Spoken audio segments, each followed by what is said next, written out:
Hello friends, இது Friday எடுத்த shorts. பூஜை ரூமுக்கு வந்து ஒரு சில திங்ஸ் எல்லாம் ஆர்டர் பண்ணியிருந்தேன். வந்ததுக்கப்புறம் போடலான்னு வச்சுருந்தேன். இன்றைக்கி வந்துடுச்சு. ஸோ வந்து அன்றைக்கி ஃப்ரைடேங்கிறனால கொஞ்சம் ஸாரீ எடுத்து கட்டலாம் அப்படின்னு சொல்லிட்டு எடுத்து கட்டியிருந்தேன். வெயிட்லெஸ்ஸாக ஒரு ஸாரீ எடுத்து ரொம்ப நாள் ஆச்சு. நிறைய ஸாரீ உள்ளேயே இருந்த மாதிரி இருந்துச்சு, அதனால தான்.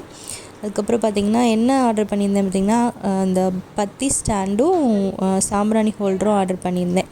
ரொம்ப அந்த பத்தியிலேருந்து ஆஷெல்லாம் கீழே விழுந்து நானும் நிறைய மாடல் ட்ரை பண்ணிட்டேன். எதுவுமே அதுக்குள்ளே விழுகிற மாதிரி இல்லை, எல்லாமே வெளியே தான் இருந்தது. ஸோ அதுவே ரொம்ப க்ளீன் பண்ணுற மாதிரி இருந்தது அடிக்கடி. அதுக்காக தான் இது ரெண்டுமே வந்து பார்த்திங்கன்னா வெளியே விழாது, உள்ளேயே இருக்கும். வேணுங்கிறப்ப எடுத்து கொட்டிக்கலாம். சாம்பிராணி ஹோல்டர் தான் கொஞ்சம் பெருசாக வந்துருச்சு நான் எக்ஸ்பெக்ட் பண்ணதை விட. ரொம்ப இடத்த அடைக்கிற மாதிரி இருந்ததுன்னா நான் அந்த பத்தி ஹோல்டர்லேயே வந்து வச்சுக்கலாம் அப்படின்னு பிளான் பண்ணியிருக்கேன்.